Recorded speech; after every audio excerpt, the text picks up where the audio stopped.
The Jataka, Volume IV. W. H. D. Rouse, 1901. Saka, the Lord of Beings, etc. This story the master told while dwelling in Jetavana, about a generous donor who lived in Sarvathi. This man, so it is said, invited the master, and for 7 days gave many gifts to the company which followed with him. On the last day he presented the company of the saints with all things necessary for them. Then said the master, rendering thanks to him, "Lay brother, great is thy generosity. A thing most difficult thou hast done. This custom of giving is the custom of wise men of old. Gifts must be given, be ye in the world, be ye in retirement from the world, the wise men of old. Even when they had left the world and dwelt in the woodland, when they had to eat but kara leaves sprinkled with water, without salt or spice. Yet gave to all beggars that passed by to serve their need, and themselves lived on their own joy and blessedness." The man answered, "Sir, this giving of all necessary things to the company is clear enough, but what you say is not clear. Will you not explain it to us?" Then the master at his request told a story of the past. Once upon a time, when Brahmadatta was king in Benares, the Bodhisattva was born in the family of a Brahmin magnate, whose fortune amounted to 80 crores. They named him Akiti.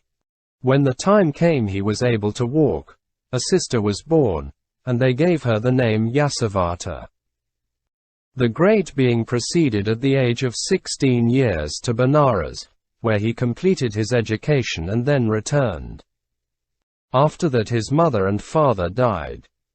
He had performed all that behoves for the spirits of the dead, and was inspecting his treasure less than, greater than.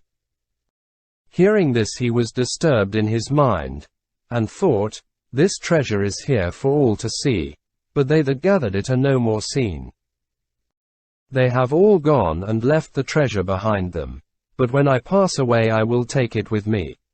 So sending for his sister, he said, "Take charge of this treasure. What is your own intent?" She asked. He replied, "To become an ascetic." "Dear one," she answered, "I will not take on my head that which you have spewed out of your mouth. I will have none of it. But I also will become an ascetic." Then having asked leave of the king, he caused the drum to beat all about the city, and proclamation to be made, "Oyas! Let all those who wish for money repair to the wise man's house." For 7 days he distributed great store of alms, and yet the treasure did not come to an end. Then he thought to himself, "The elements of my being waste away, and what do I want with this treasure game? Let those who desire it, take." Then he opened wide the doors of the house, saying, €1 'tis a gift. Let the people take it." So leaving the house with all its gold and precious metal, with his kinsfolk weeping around, he and his sister departed. And the gate of Benares by which they went was called Akiti's gate, and the landing stage by which they went down to the river. This also was called the Key of Akiti. 3 leagues he traversed, and there in a pleasant spot made a hut of leaves and branches, and with his sister lived in it as an ascetic. After the time of his retiring from the world, many others also did the same, villagers, townsfolk, citizens of the royal city. Great was the company of them. Great the gifts and the honor they received. It was like to the arising of a Buddha. Then the great being thought within himself, "Here is great honor and store of alms, here is a great company, yea, passing great. But I ought to dwell alone." So at a time when no man expected, without even warning his sister, alone he departed, and by came to the kingdom Damya, where dwelling in a park over against Kva, Rapa or Anna, he cultivated a mystic ecstasy and the supernatural faculties.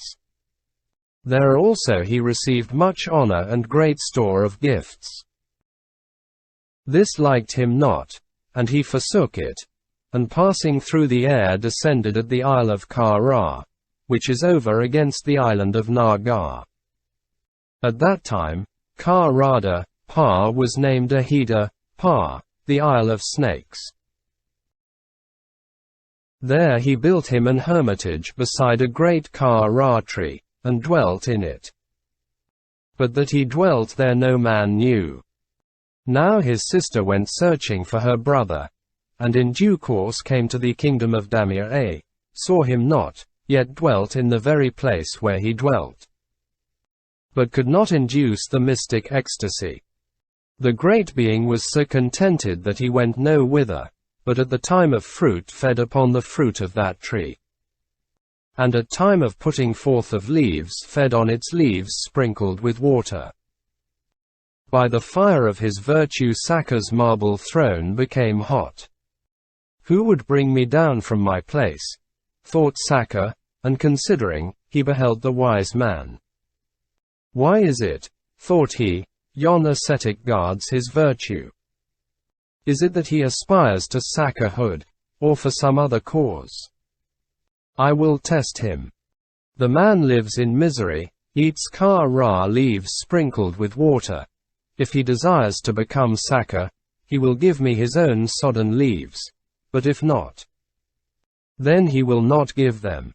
Then in the guise of a Brahmin he went to the Bodhisattva.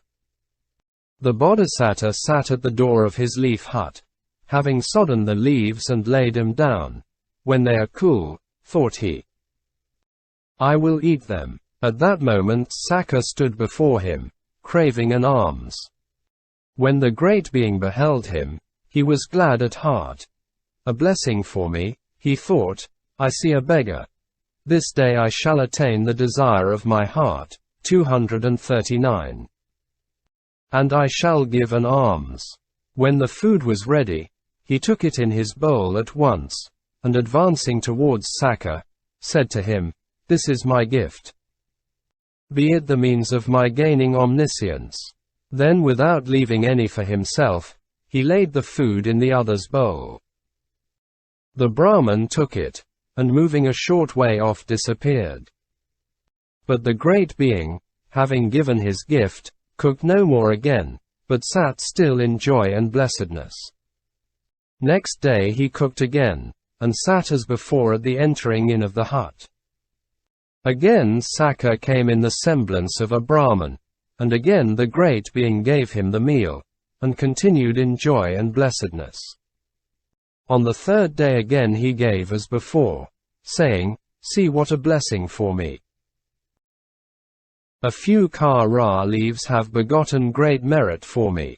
Thus in heartfelt joy, weak as he was for want of food for 3 days, he came out of his hut at noontide and sat in the door, reflecting upon the gift which he had given. And Sakka thought, This Brahman fasting for 3 days, weak as he is, yet gives to me, and takes joy in his giving. There is no other meaning in his thoughts. I do not understand what it is he desires, and why he gives these gifts, so I must ask him, and find out his meaning, and learn the cause of his giving. Accordingly he waited till past midday, and in great glory and magnificence came to the great being blazing like the young sun, and standing before him, put to him the question, Ho, ascetic! Why do you practice the ascetic life in this forest, surrounded by the salt sea, with hot winds beating upon you? To make clear this matter, the master repeated the first stanza.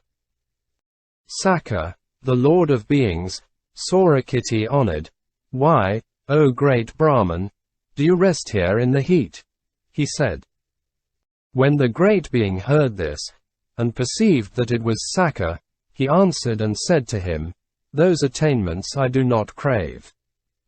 But craving for omniscience I live the life of a recluse. To make this clear, he recited the second stanza. Rebirth, the body's breaking up, death, aurora euro, all is pain. Therefore, O Saka va Sava, I here in peace remain. Hearing these words, Saka was pleased in his heart, and thought, he is dissatisfied with all kinds of being, and for nirvana's sake dwells in the forest. I will offer him a boon. Then he invited him to choose a boon in the words of the third stanza.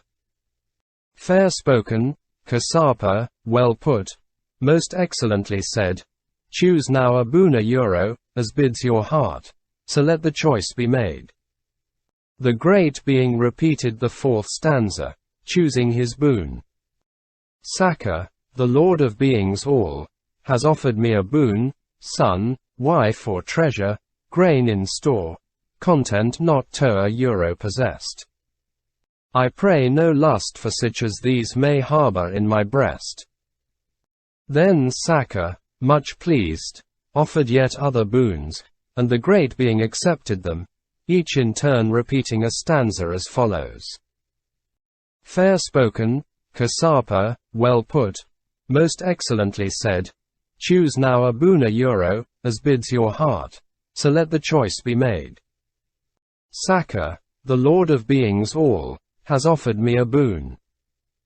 Lands, goods, and gold, slaves, horse, and kine, grow old and pass away. May I be not like them, nor be this fault in me, I pray. Fair spoken, etc. Saka, the Lord of all the world, has offered me a boon. May I not see or hear a fool, nor no such dwell with me, nor hold no converse with a fool, nor like his company. What has a fool a euro done to you, O Kasapa, declare. Come tell me why fool's company is more than you can bear. The fool does wickedly, binds loads on him that none should bear, ill-doing is his good, and he is wroth when spoken fair, knows not right conduct. This is why I would have no fool there.